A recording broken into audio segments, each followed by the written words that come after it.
Welcome to the Beyond Sunday podcast. Right, I was going to say. Thanks for tuning in. Smash that subscribe button. Yeah, smash it. All right, the last couple of episodes, folks, we've been talking about the gaps that form in our relationships and how we can plug in trust and suspicion. But those gaps still come up, and today we're going to talk about how we preserve unity in the face of these gaps. So let's take a look at it. You are watching the Beyond Sunday podcast.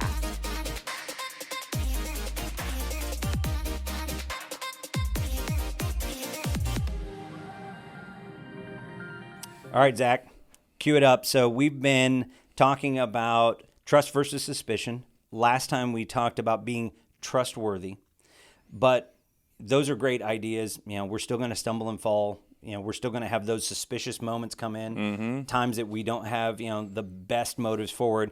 So when those happen, what do we need to do to make sure that unity is still held and that relationships stay intact? Yeah, and like we've talked about before, there is a cost associated with filling gaps with suspicion. It very quickly can drain a relational account. Ooh, I like that word. Yeah. And when we're in there, I think by nature we begin to be against people. We are against a person, even at such a small level, and I think we'll say things like, "They always do this to me." Oh, yeah. They always do this. You failed me again. Right. And so we associate those things. Those are all rooted out of suspicion. And suspicion, assumption, even if with a history, it comes at a cost. It is, I think, impossible to be for somebody when we're living in suspicion or filling gaps with suspicion. And it ultimately costs unity and togetherness. Right. So it kills the potential opportunity for togetherness. And I know around here at the church we talk unity all the time. Right. And Pastor Dennis talks about this, how valuable it is when we have it, but how fragile it is. Yes. So you can have this amazing togetherness and unity as a team, and so quickly it can crumble. Right. I like what you're talking about with that cost and even those small things. I think relationally we'll try and excuse the suspicion that lingers and the lack of unity it's creating, because we'll say things like, "Yeah, it irritates me, but I mean he's a good guy," but there's always this but that kind of circles back around, and really that's the truer piece of it. We're putting this shine on the top that goes, "Nah, it's all fine. We're same team." But in truth, there's this other element that says, actually, it's been eroded. There's a chink in the armor. We're not as unified as we could be. And as we always talk about the fact that while we have unity and we enjoy that here and it's a vital part of our team, we know that there's always greater and deeper unity we could be experiencing. Yes. But we need to do everything we can to preserve what we have already. Yeah, and it's important to note that unity and preserving unity is not saying the right thing at the right moment. All right. It's not always just saying the thing that makes somebody believe that I'm for you. Okay. Because we've talked about this on other episodes. What is inside of us in a moment of weakness comes out. And so just because currently I have the situational awareness to say the right thing, what I know I should say, I may not mean it. Okay. And that is just as fragile as saying the wrong thing out loud. Okay.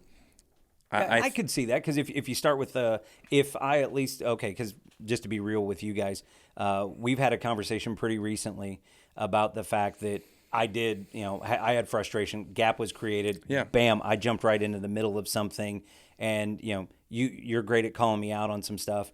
And the good thing was, instead of putting on the fake face, it would be great if my true response was, "Hey," and put some grace, put some trust in there. But instead, my natural go-to is kind of suspicion. Some frustration was in there.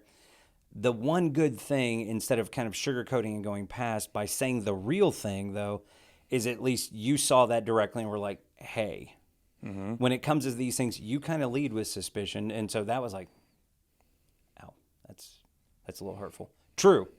True. Got to own that. True statement. But because it was out there, you're right. It was at least better than some sugar-coated, yeah, no, everything's good. That could have just passed right by. Right. I like that. Yeah, and even like I remember the conversation. Those are not easy conversations to have on either side of it, because you have to put yourself out there in a way that you go. I look at the track record and I'm like, I've talked about this on other episodes. I have memories that I can look back on of successful, challenging conversations that we've had. Right. On both sides of the coin. Yeah. Where I've initiated or you've initiated, and I can bank back and go, no, I can fill this with trust, because my memories of these conversations are positive. Right. And so that makes it helpful, but it's still like you're creating a potential gap, even by having an appropriate conversation. Right. Albeit challenging, but appropriate. Right. And they're really hard. Yeah. And that's a thing. I'm glad you brought that up, because for me, that's one of the things that I value most about our working relationship and our friendship, is the fact that, it really began with you. I look all the way backwards, and there was to me, in my mind at least, there was a first conversation where you kind of called me out on something. You're like, hey, by the way, this was jacked up and wrong. I forgive you, which is great. But yeah, but you, in all sincerity, said, hey, if you want to talk about it, I've already filled the gap. I put trust in there, care about you, and this just upset me. But that was the first time we had this kind of very real, very open conversation. It goes, here's where I'm at, and that was not cool. And then since then, there's all these and so there'll be times where I come up and go, I think I was out of bounds.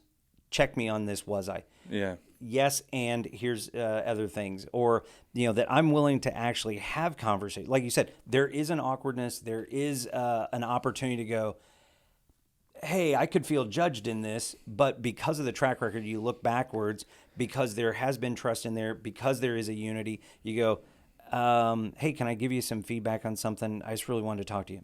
And normally you go, I'd prefer you never said anything, actually, for somebody else. But when you have the unity, when you have the trust, then you go, yeah, what you have to say is going to be good and worthy. I probably need to hear what it is that you have to say, actually.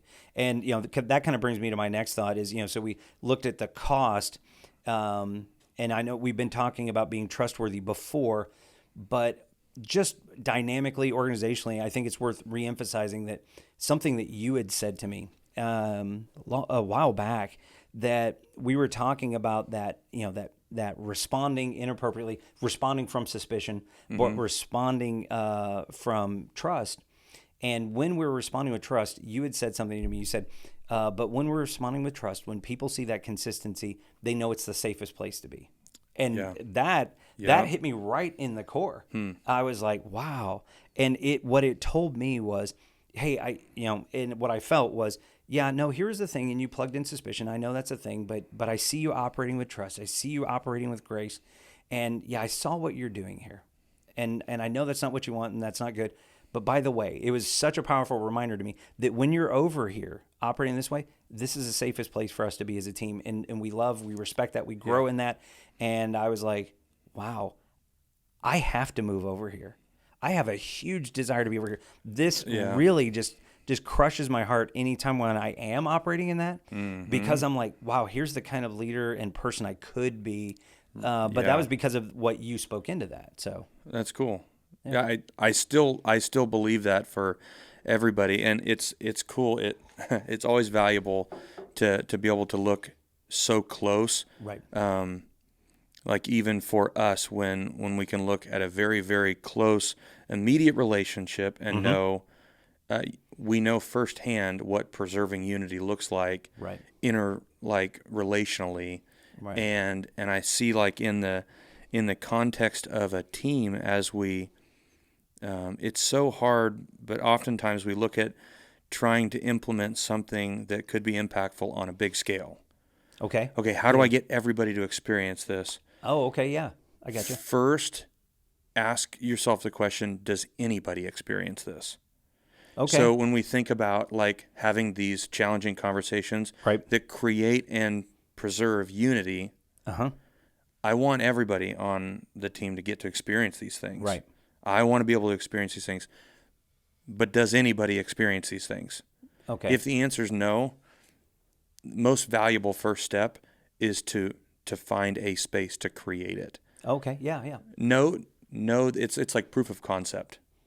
Okay. Because otherwise Try it it seems once, like a yeah. pipe dream. Like, Okay. oh yeah, that's nice, but I Yeah, mean, people can't operate that yeah, way. Sure. that's not real. Okay. Well, it's so refreshing to know that no, it is. I experienced that. Right. And now once you do, I think it makes it easier to broaden that out to a whole team. Right. And yeah, I agree. I think one of the biggest things that in anything that I could say as a takeaway through all of this would be how important it is to take the initiative to close the gap. Mm-hmm. Whether it's in an intimate relationship, a friendship, a working team, whatever it is. A lot of times we could see a gap, and we may even approach from the grace perspective of going, yeah, you know what? If they say something, I'll be cool. I'll forgive them for it. You go, okay, but now we're making contingencies and stuff. Just you see the thing, go and initiate the conversation. Mm-hmm. Go close the gap. So like looking back, as I was saying to our first thing, it's you saw a gap, and you go, hey, by the way, and rather than if he brings it up, I'll be cool with him about it, or I'm just going to set it aside. No, it bugged you to a certain level. You said, I'm going to step right into this moment and go, hey, by the way, that bugged me. Let's close this gap together. Bam. And I think that's probably one of the biggest things I could say is take the initiative. Don't just say when things will happen, I'm good. Yeah. Do it. Yeah, I like that. Whose responsibility is it to close the gap or fill the gap? Yeah. The first one to recognize there's a gap. Mm-hmm. If you recognize it, it is your job to fill the gap. Right. Yeah. And so it always, and we've talked about this a ton, it always places the initiative and ownership on ourselves. Right. Which that is all we can do. I am responsible for what I do, how I respond, how I react, how I confront and own reality or own gaps and all of these challenges. I can only control myself. Right. And so if I recognize one, it is my responsibility. If you're the one that recognizes it first, it is your responsibility to own it. And then on the reverse side, if we're not the one that recognized it, again, we talked about this in our last episode, when confronted, own it. Right. As you were talking about that taking the initiative to go ahead and confront something, it reminds me, we had talked previously about the book Integrity by Henry Cloud, just quick mention for it, that as we had read through that as a team, as one of our continuing ed sort of things, is that he talks about, I'm going to paraphrase this badly, but he talks about a mature person doesn't expect the world to meet them where they're at. They go and meet the reality of the world where it is. And so I think that just kind of feeds right into that. The gap is there. Don't wait for something to come, but go ahead and go and address that. And I think as leaders, whether, if you think about the fact we lead our families, all of us do, or whether we're talking teams and things like that, I think it's so vital that leaders meet that reality and they confront the issue. Sometimes as a leader, things are happening and you can't keep your eyes on everything, but more often than not, leaders see some of those tensions. They see some people doing things, and that gaps exist. And what we do is let things linger, because you're going, well, I don't want to step into the awkward thing. I don't want to call people out. But the truth is, if we're not addressing it, if we're not at least talking through it, I can't make two people do something necessarily, but if I can at least step into it and try and address those things, then we're starting to close those gaps. We're starting to preserve the unity. But if not, it's really going to start having it. We think by letting it lie, we'll let people work things out. But that lingering is impacting the team the whole way through. Yeah, I think on either side of the coin, however you choose to respond or not to respond in the moment where you see a gap, you are choosing to be a culture creator. Okay. And it's either healthy or unhealthy. Mm-hmm. I don't think that there is a healthy culture that creates and is okay with gaps. Okay. It's a relational distance that doesn't lead to fruitful outcomes, products, conversations, relationship, all of it. And so we are all culture creators based That's on fair. how we respond. Right. We're either healthy culture creators or unhealthy. Right. And in the moments that we choose that the challenge and the difficulty is too uncomfortable for me, we are choosing to create and add to unhealthy culture. Right. Yeah, and I think, I've had conversations with teams that I've led and things like that, that as the leader, there's actually an expectation from them that you're going to address this. Mariah's off camera over there. I can see her, and she'll nod in just a second. I'm sure that there are times that people start having conflicts, gaps are created. People are getting to a point where they put the suspicion in because it starts feeling like that person is not trustworthy. Things start happening in our relationships, and a lot of times a team will look to the leader like, do something. And, so I think that there's probably not a team around that doesn't experience something like that. Yeah. And, as a leader, you have to figure out some way to address it, even if it's going and, providing coaching to people that says, hey, let me help you figure out how to navigate this so that you can navigate these issues. You can close the gap. I can't handle everyone's relational problems, but we have to step in and do something when we have those tensions and gaps and stuff. So, yeah, we have to address it. Yeah, and how you respond is massive. We have, it's everything. We have the responsibility to be consistent. Anybody, as you approach, has the challenge to be consistent in the way that you do it. Because again, you're either going to create the healthy or unhealthy version of the culture. Right. And so especially as it goes to the leader of an organization or of a team, and you're maybe let's say the number one voice on the team, or the head of a particular unit or whatever, it has to be so consistent with what you tell people. And this is why it matters so much that we only worry about ourselves. Okay. We have to be really, really brutally honest and know how we tend to respond and what we have to do to respond better and differently when it's negative, because everybody is watching for you to execute what you tell everybody matters most. And when you don't, all of your words lose so much of the value and merit that they had. Right. Yeah. And I think, consistency, it's so important because it provides a stability. It's, this is the ground that we're going to operate on, especially if you're the leader. That provides, this is the base we operate it on. It would be, honestly, I think, almost better for a leader to be consistently bad. That you go, he's going to overreact. He's going to get mad at these things. I mean, it's probably not a good work environment, and you're not going to enjoy that. But I wonder how he's going to respond to this. No, I don't. I know. Poorly. Yeah, this is not going to go well for me. And I've been in that work environment. You always know this is not going to go well. But I knew the ground I stood on. As opposed to an inconsistent thing that, based on how you feel today, did you get coffee already? There's all kinds of swings, and I honestly don't have any idea how you're going to respond. Or there might be an inconsistency that's based on an unfairness, a favoritism that says, well, if Dave comes in and does this, then Dave's clear. Bill comes in and does this, Bill's going to get read the riot act. And it is inconsistent. Yeah. So I think consistency matters. But you said something when you were talking about, we can say all these things, but then there's a response.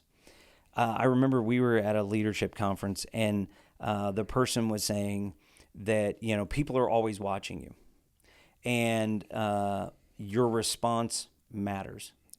Oh, yeah. So, we can sit here and talk, and we can share with you guys. I could, gather the whole team up and go, hey, by the way, trust versus suspicion. Guys, we got to trust each other. Unity is so important. And they're all listening, and they go, yeah, no, that's good.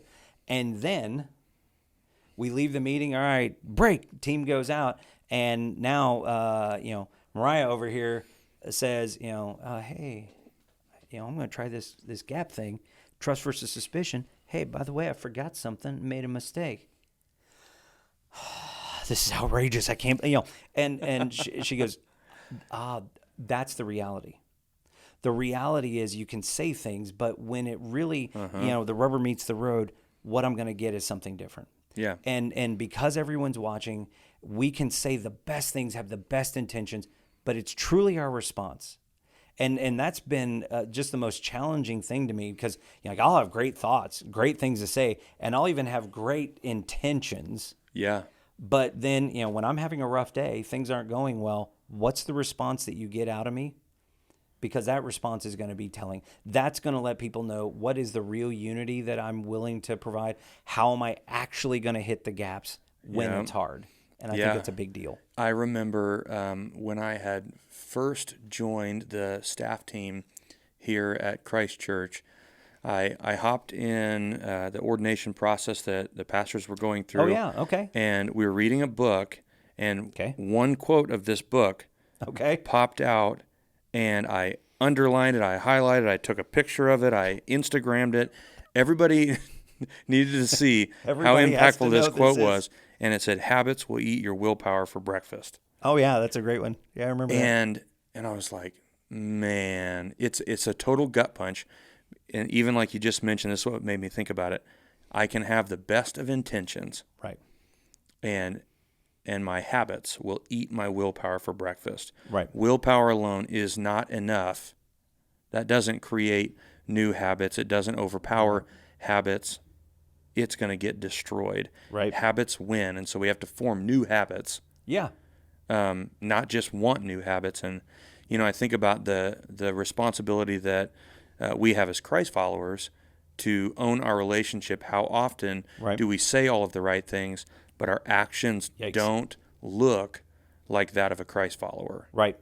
And it's like what happens is on the receiving end of it, like you gave the example of our team meeting where we give this great equipping talk on trust versus suspicion. Let's fill the gap with trust. Hoorah. Let's be for one another. Here's my gap.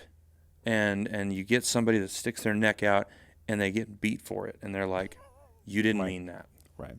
Yeah. And they said, you said all the right things, but you didn't mean it. Actually mean it. Yeah. And when it impacts you, when it's in general, or even, hey, I'm seeing these two people with a gap. Guys, let me help you out. But the real proof comes in when the gap is towards you, when it's impacting you. And, like we've been talking, I think that the unity that as leaders, at least, we take the responsibility that, like you were saying, proof of concept. By us leading in a certain way, we're saying unity matters.